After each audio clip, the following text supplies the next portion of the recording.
Please forgive me.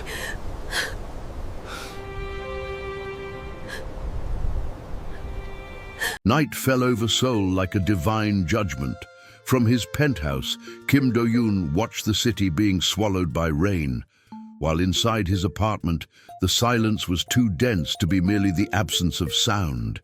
It was the weight of something about to shatter. Before him, the tablet displayed images and messages that seemed to confirm the impossible. The betrayal of Yoon Hae-jin, the woman he believed he knew better than himself. Manipulated photographs, false evidence, words calculated by his lover.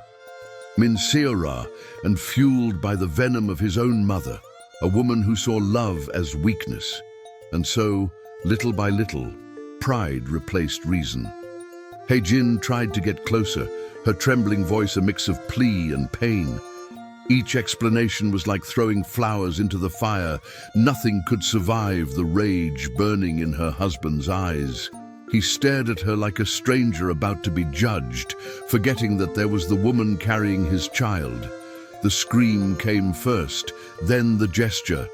A shove, a moment, a zin. The sound of her body hitting the marble echoed throughout the house, and blood began to mark the floor, the scar of what would never be forgotten. Do-yoon stood there, motionless, as the sirens illuminated the windows like flashes of guilt he hadn't yet recognized. At that moment, he thought he'd only lost control. But what if, without realizing it, he'd lost everything, including the chance for forgiveness? If this scene already made your heart race, subscribe now and leave a like, because what comes next will leave you breathless. The next dawn brought a pale light over Seoul, but within the glass empire built by Kim Do-yoon, nothing seemed to shine.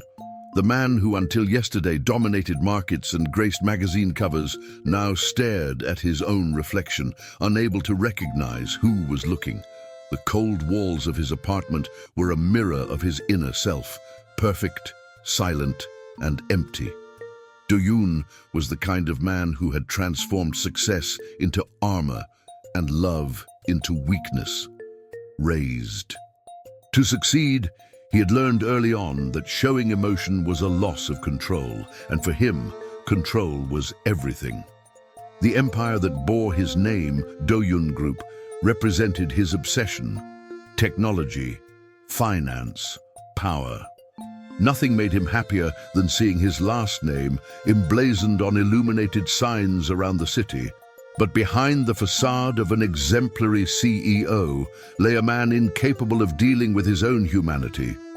Employees feared him, investors idolized him, but no one truly knew him. He lived, surrounded by people, yet completely alone. In contrast, Yoon Hae-jin was the opposite of the world he had created. Born into a simple family in Busan, she had grown up believing in kindness and hard work. She had met Do-yoon while working as an assistant at one of his branches, and what began as a shy glance turned into unexpected love. She loved him with the purity of someone who sees the man behind the title.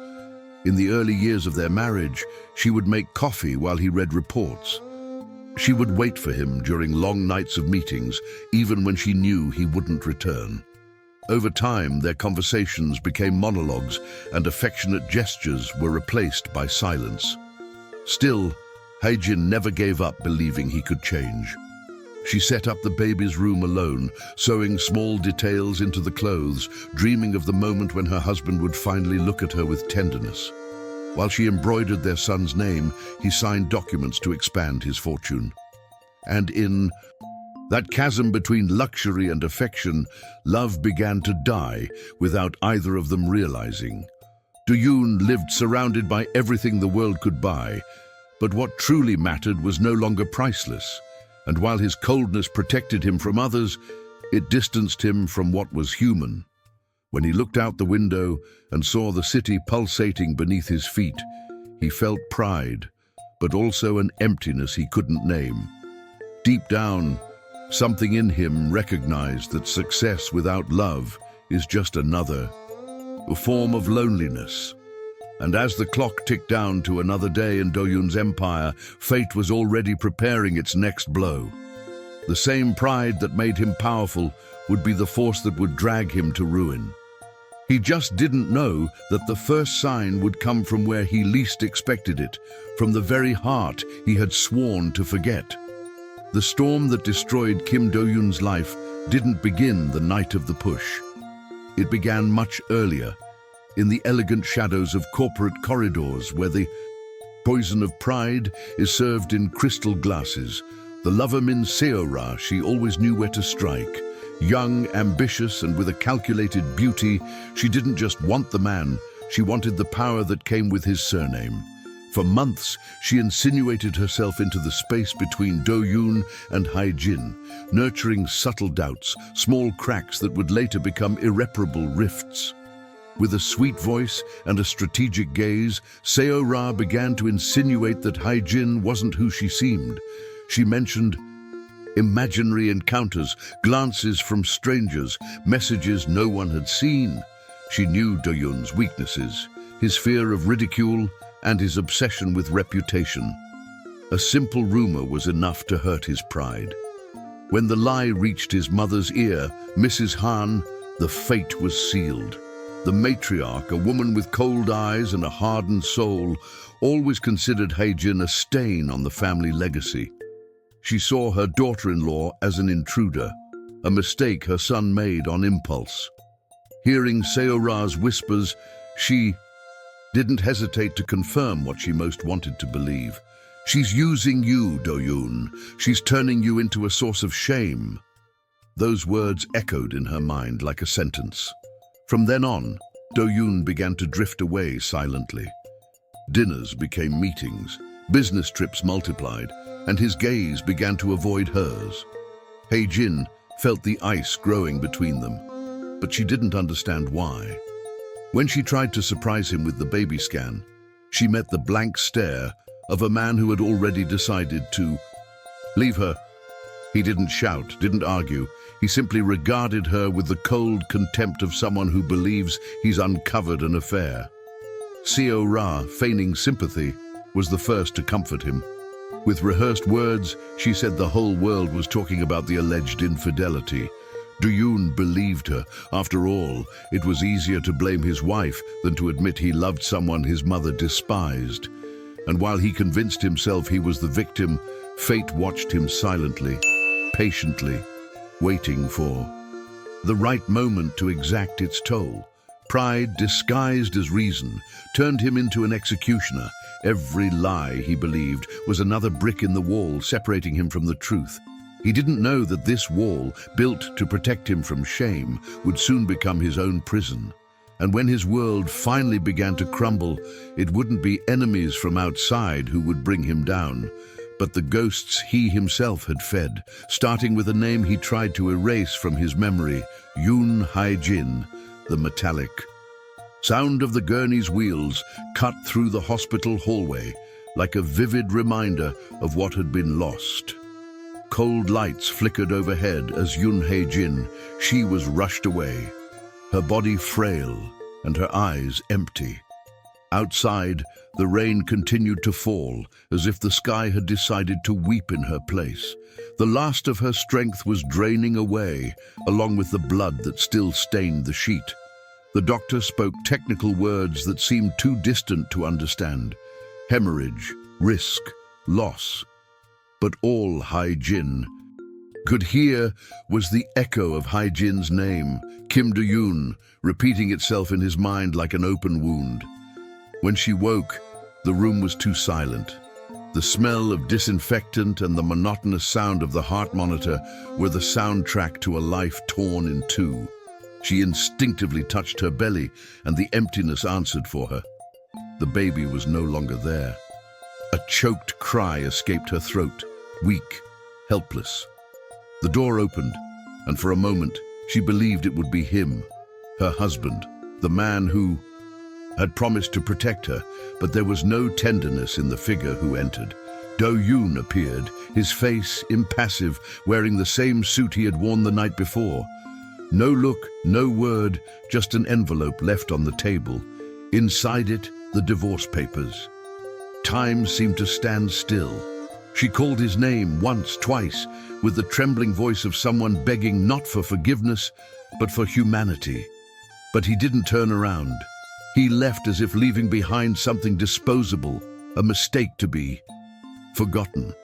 When the door closed, Hae-jin's world crumbled into silence. That afternoon, she requested to be discharged early. She walked alone through the wet streets, wearing only her hospital gown, feeling the cold seep into her bones. The city, which had once seemed promising, was now nothing but a labyrinth of pain. She arrived home, opened the door, and found the baby's room intact.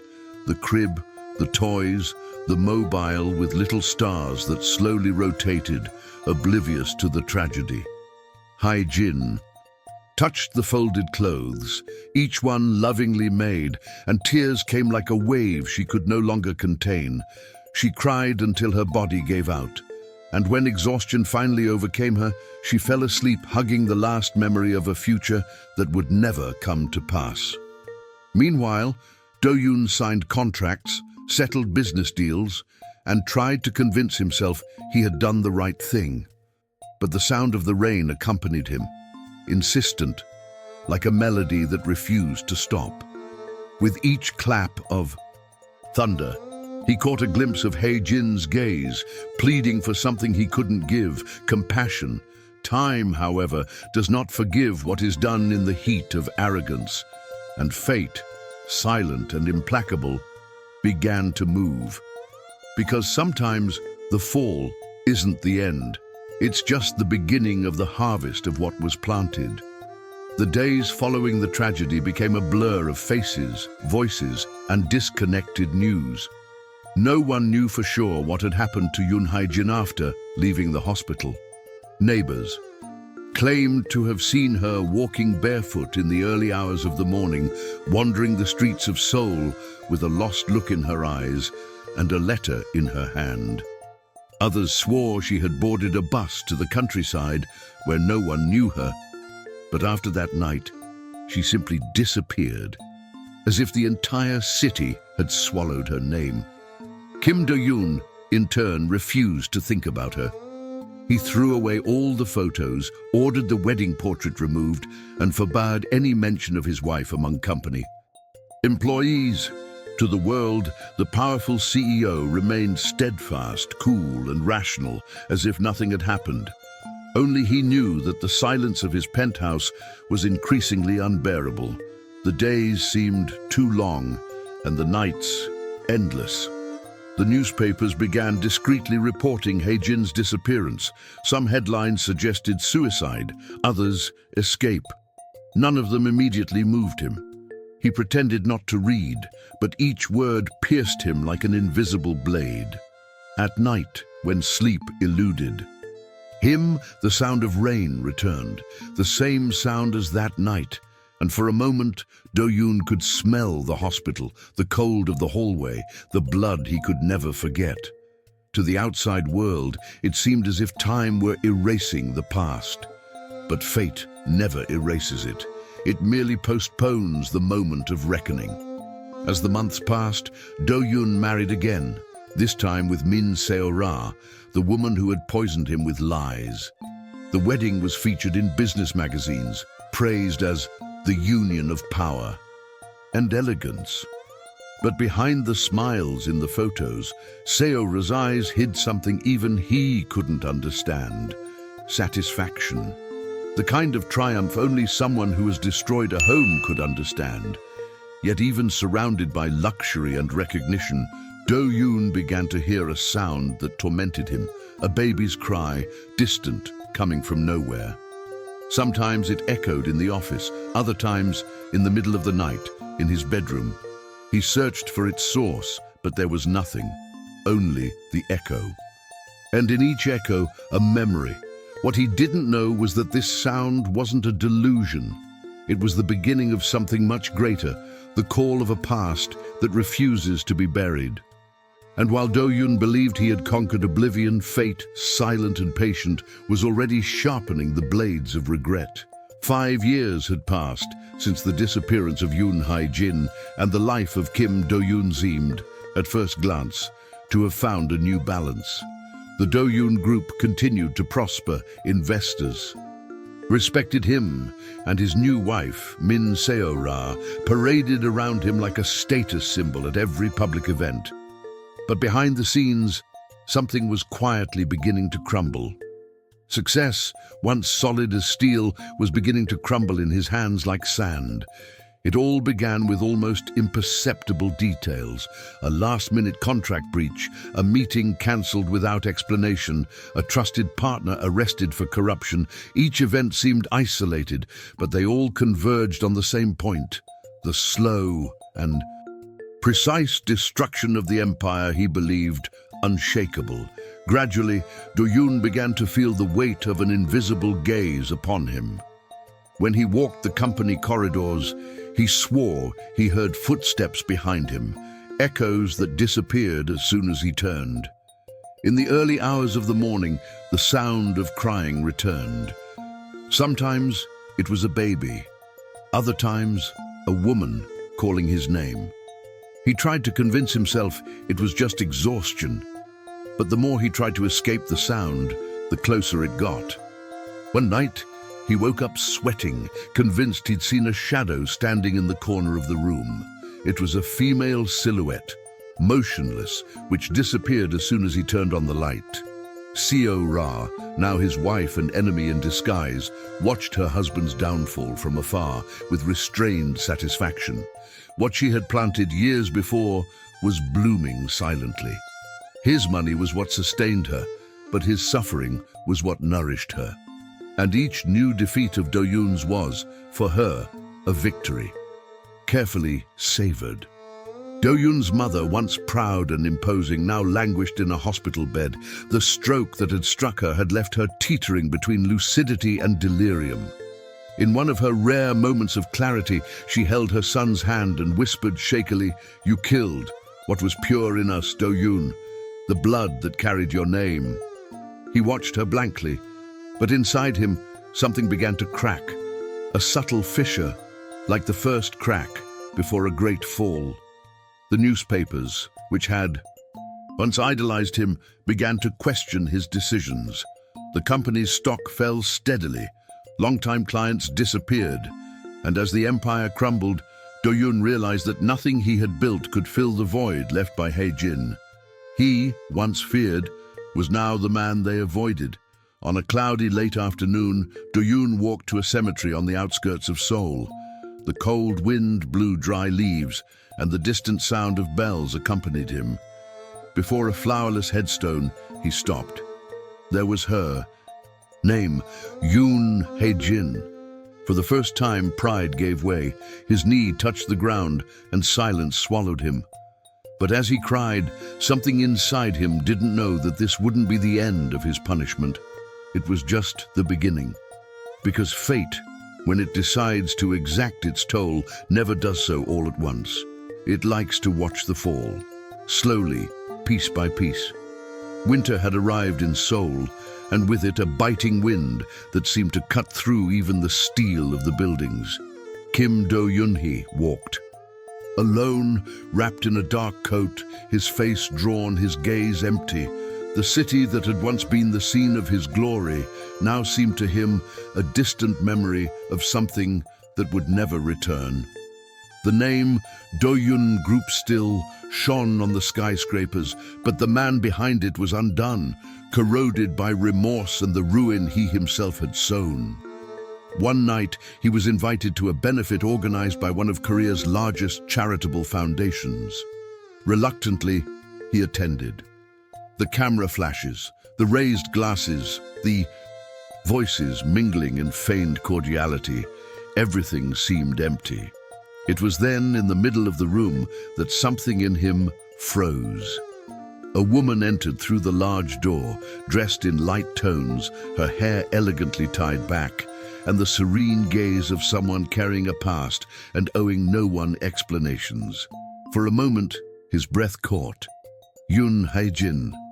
She was alive. His eyes widened, and time seemed to stretch. The din of the party became a distant noise. It was her, more mature, more imposing, with a presence that seemed to illuminate the room while simultaneously reminding him of everything he'd destroyed. Do-yoon took a step forward but didn't dare approach. Hae-jin saw him. Their eyes met, and in that instant he understood there was no forgiveness. Her eyes, once filled with tenderness, were now a cold mirror of indifference. She greeted him with a slight nod, formal, distant, as if the man before her were merely an acquaintance from the past. Then she looked away and walked gracefully to the stage where she would deliver a speech. As she began to speak, Do-yoon listened to each word as if it were a personal sentence. She spoke about the value of empathy, of resilience, of mothers who lost everything and still found the strength to start over. The audience applauded enthusiastically, but to him, each sentence felt like a blow, a vivid reminder of what had destroyed him. After the event, he tried to reach her. He saw her say goodbye to guests, smile at strangers, but ignore him as if he were invisible. When he finally managed to get close, she simply said in a calm, firm voice, "I hope you've learned what it's like to lose everything." And she departed, leaving him alone amid the lights and applause. Do-yoon stood there, motionless, watching her figure disappear into the hallways, his heart aching with a mixture of regret and despair. It was as if fate, cruel and precise, had returned its victim only to remind him of what he could never get back. But something inside him still couldn't accept the end. The reunion had lit a new fire, not of pride, but of need. He needed to see her again, needed to say what he'd never said, needed to try to fix what was beyond repair.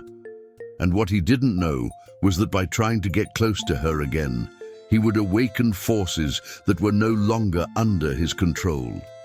In the days following the reunion, Kim Do-yoon began to live between regret and obsession. Every word spoken by Yoon Hae-jin that night echoed within him. Like an inverted prayer, a reminder of all he had been and all he would never be again. He discreetly sought information about her, using old contacts, unaware that fate does not forgive those who insist on reviving what has already been buried. He discovered that Hae-jin now ran a foundation that sheltered abandoned mothers. A cruel irony, considering the abandonment she herself had suffered. One morning, unable to bear the silence of regret, Do-yoon went there. The institution's gate stood, simple, unostentatious, but there was something powerful in the peace of the place. Children ran around the courtyard, laughing, and the innocent sound of life contrasted with the emptiness that consumed him.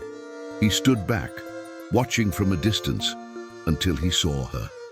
Hae-jin emerged from the main building, surrounded by children, her face serene, her gestures gentle. Nothing remained of the submissive woman of before. There was a quiet dignity about her, a strength born of overcome pain. When she finally noticed him, time seemed suspended. Their eyes met, and for a brief moment, he wanted to believe there was still hope. He approached slowly, trying to say her name, but his voice was shaky. Hae-jin watched him, emotionless, as if staring at a distant memory.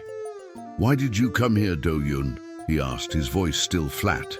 He tried to explain, tried to speak of regret, but the words felt small compared to what she had endured. She took a deep breath and said calmly, "What you destroyed wasn't just my love, it was my faith, and all the regret in the world can't restore what time has taken." Her gaze held no hatred, only distance. Do-yoon, unsure of what to say, simply stood there motionless, his hands trembling. For the first time, the man who ruled empires didn't know what to do in front of a woman. Hae-jin turned to the children and resumed her routine, leaving him there, trapped on the threshold between the past and guilt. The sound of their children's laughter hit him like a disguised punishment. Each laugh reminded him of the baby he never knew, the son he lost to his own blindness. When he finally pulled away, Do-yoon felt the weight of what he would never have again. But in that silent farewell, something inside him began to change. The cold, arrogant, and inflexible man began to crumble, and from the ruins a remorse arose that would not leave him alone. He didn't know, however, that this reunion wasn't the end of his penance, but a harbinger of what was to come. Because fate, when it decides to teach, doesn't repeat lessons, it deepens them. And what awaited Do-yoon in the coming hours would be crueler than anything he'd ever faced. The days following the reunion did not bring peace to Kim Do-yoon. On the contrary, each dawn was heavier than the last. The image of Yoon Hae-jin remained in his mind, vivid and painful, as if the past refused to be erased. He no longer slept, no longer ate, and could no longer distinguish the present from the memories. The man who once commanded rooms full of subordinates could now barely bear his own reflection in the mirror. The glow of power had turned to ash, and what remained was only the shadow of a man trying to comprehend what fate still had in store for him. One rainy night, always raining, Do-yoon drove off impulsively, as if something were calling him outside. The streets of Seoul were bathed in golden reflections, the sound of the engine the only sound amidst the storm. His mind spiraled, a mixture of regret and guilt. He remembered Hae-jin's touch, the crying in the hospital, the shove, the sirens. Everything came back, as if the entire city was forcing him to relive every second. On a sharp curve, fate struck with precision. The car skidded. The tires lost control, and metal met concrete violently. The impact echoed through the empty avenues. Lights flashed, and the distant sound of sirens returned, the same one he had heard years before. When he regained consciousness, Do-yoon was lying in a hospital bed, his body covered in wounds, his gaze lost. He didn't know where he was. Even more disturbing, he couldn't remember who he was. The doctors said he'd miraculously survived. But his memory, that seemed to have been taken away.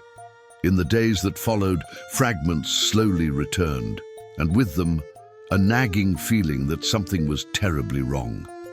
One day, while walking the hospital corridors, he overheard nurses discussing a recent funeral. They mentioned his name. Confused, he headed to the indicated cemetery, searching for answers. The place was silent, shrouded in mist. He walked among the tombstones until he stopped in front of one. His heart skipped a beat.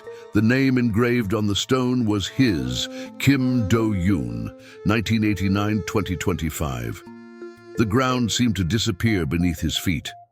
He fell to his knees, his hands trembling, his breathing ragged. The cold wind beat against his face, each gust seeming to whisper his name, mocking him. It was as if the universe had decided to bury him even before his death. Standing before that tombstone, Do-yoon understood that the true punishment wasn't dying. It was living to feel the pain of his own loss. He remained there for hours, motionless, surrounded by silence and the weight of all the wrong choices that had led him to that moment. When he finally stood up, there was something different in his gaze. Not the coldness of before, nor the despair of regret. It was something new, something being born from the ashes. But fate was not finished with him yet, and what would happen after that visit to his own tomb would reveal the most unexpected gesture in all of history. The days following the accident became a silent limbo for Kim Do-yoon. His mind, still reeling, wavered between past and present, and his body, now frail, seemed the reflection of an exhausted soul. The man who had once been a symbol of power and arrogance now awoke in a simple room, surrounded by the distant sound of heart monitors. Time seemed to drag, and loneliness had become an inevitable companion. On that cold morning, the wind blew through the hospital window, bringing with it a smell of wet earth, the same one he'd smelled in the cemetery days before. He turned toward the door, and for a moment he thought he was dreaming. Yoon Hae-jin stood there, wrapped in a light coat, her face calm and her eyes serene.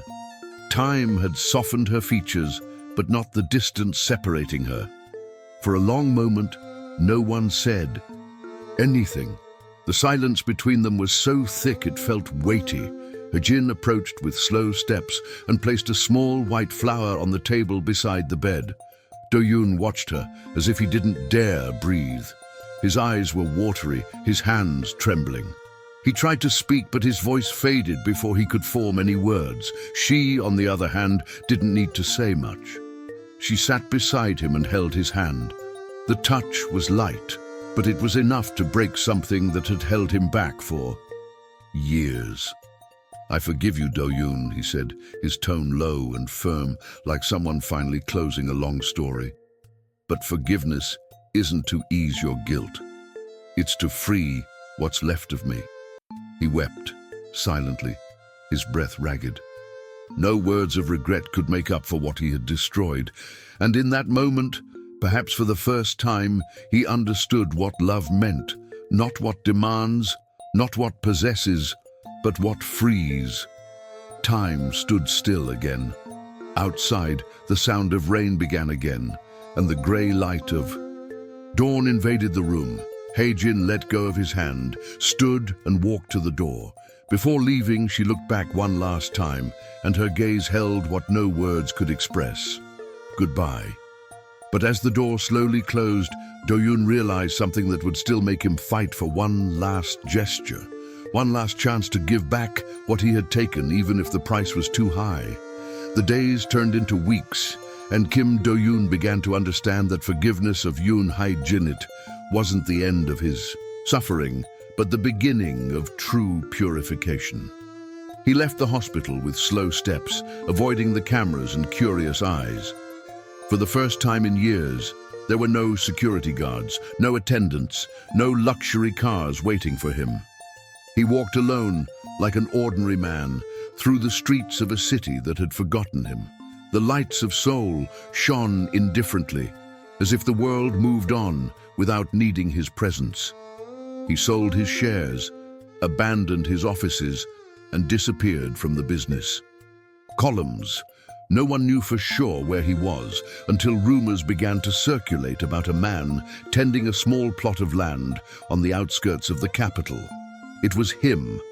Kim Do-yoon, the former magnate, now lived in isolation, surrounded only by the sound of the wind and the memories that accompanied him. Every day, he would leave early, bring fresh flowers, and walk to the same cemetery where he had found his own name engraved. Before the tombstone, he would kneel and remain there for hours, in silence. With each visit, he left a different flower. One day, a red rose, the next, a white lily.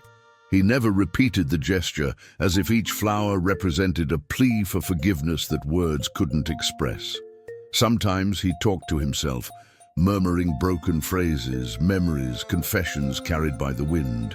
Other times he simply watched the sky change color, waiting for the rain to come, because in the rain he felt Hae-jin still heard him. The woman who had once been his wife now lived peacefully in another part of the city.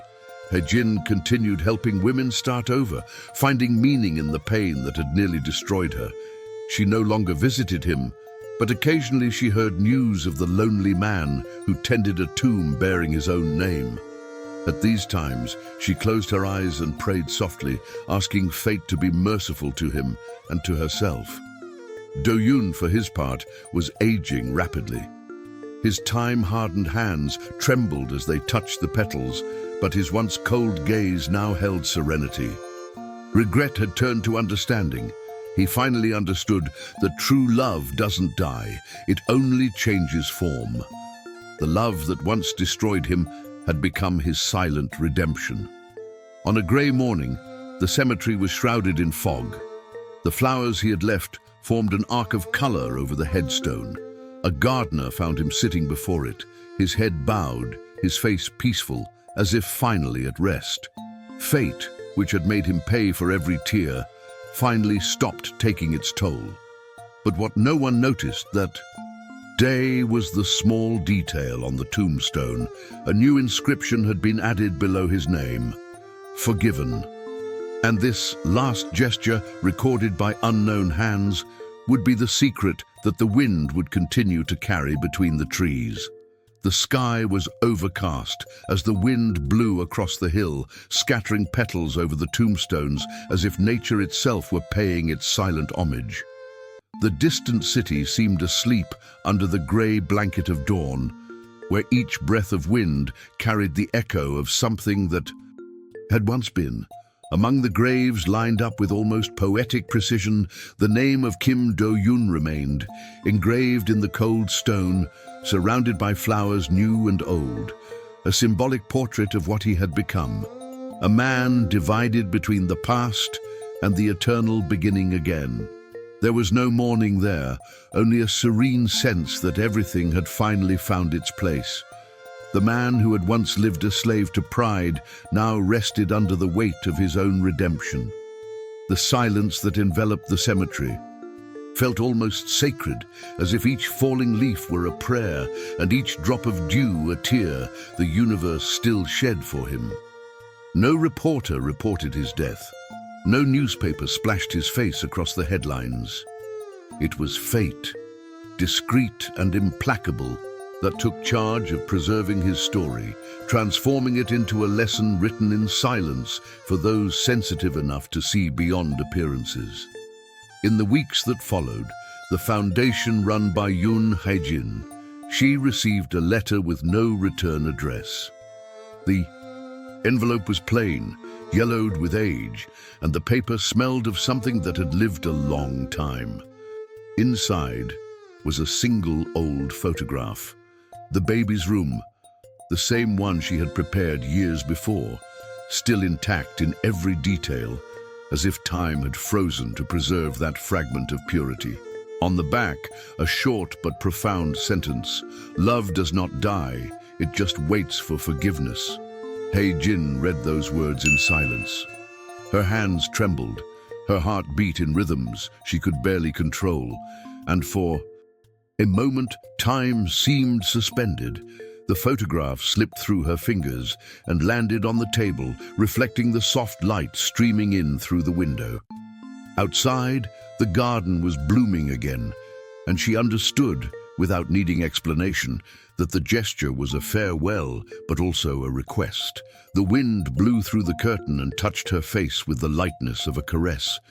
It was then that the tears came, not of pain, but of gratitude for having survived what had once seemed unbearable. In her gaze was a new serenity, the same that arises when one accepts that love sometimes is not meant to last, but rather to transform. She closed her eyes and recalled the moments when it all began. The light laughter, the exchanged promises, the innocence of the days when a touch was enough to feel the whole world. Then came the weight of lies, the poison of words, the abyss of separation. Still, there was something time could not erase. The silent truth that genuine love does. Not fade, only changes form. Across the city, the sky opened in shades of grey and silver. The rain began to fall again, fine and steady, tracing trails across the windows. In the cemetery, the drops touched the cold marble of Do-yoon's headstone, producing a soft, almost musical sound, as if the universe were composing an ancient melody. The melody of a love that, even devastated, had found a way to endure. The wind moved slowly, carrying invisible messages between heaven and earth. And in that moment, it was impossible not to believe that something of him still lingered there, watching, silent, remorseful, and free. The imaginary camera slowly rises, revealing the surrounding landscape, the mist-covered hill, the colorful flowers contrasting with the gray of the day, and the horizon dissolving into clouds and memories. The rain eases, the soundtrack dissolves into piano notes, and the world seems to stop for a second to hear the sound of forgiveness. The image freezes on the tombstone, where the last engraved word reads in firm, serene letters, "Forgiven." A beam of light breaks through the clouds, illuminating the cold stone. It's as if the sun, shy and late, finally grants the man the blessing he sought in life and only found in death. The peace he so denied now envelops him completely, and each flower left there seems a silent testament that love can bloom even amidst ruins. Hae-jin walked among the tombstones, her face turned to the sky. The wind ruffled her hair, and her expression was a mixture of longing and gratitude. She knelt before the tomb, touched the cold stone, and without a word smiled. There was no more resentment, no heaviness, no fear, only the recognition that love, when true, survives even death. Before leaving, she left a single white rose on the grave. The contrast between the white of the flower and the dark marble seemed to symbolize the encounter between error and forgiveness. As she walked away, the distant sound of church. Bells echoed on the hill, marking the beginning of a new day. The past had finally found rest. The camera zooms out once more, and the scene fades into memory. The cemetery dissolves into mist, the wind carries away the last petals, and the viewer is left with the feeling that nothing truly ends. It merely changes shape. And then, the voiceover ends with a whisper that sums up everything that was experienced. Because sometimes love doesn't win, it teaches. And when fate demands it, it's not. With screams, but with the echo of the choices we try to forget. If this story touched something in you, subscribe to the channel now, leave your comment and share this video with someone who needs to remember that love and repentance go hand in hand, and that forgiveness, even when it comes late, still has the power to free even the most lost soul.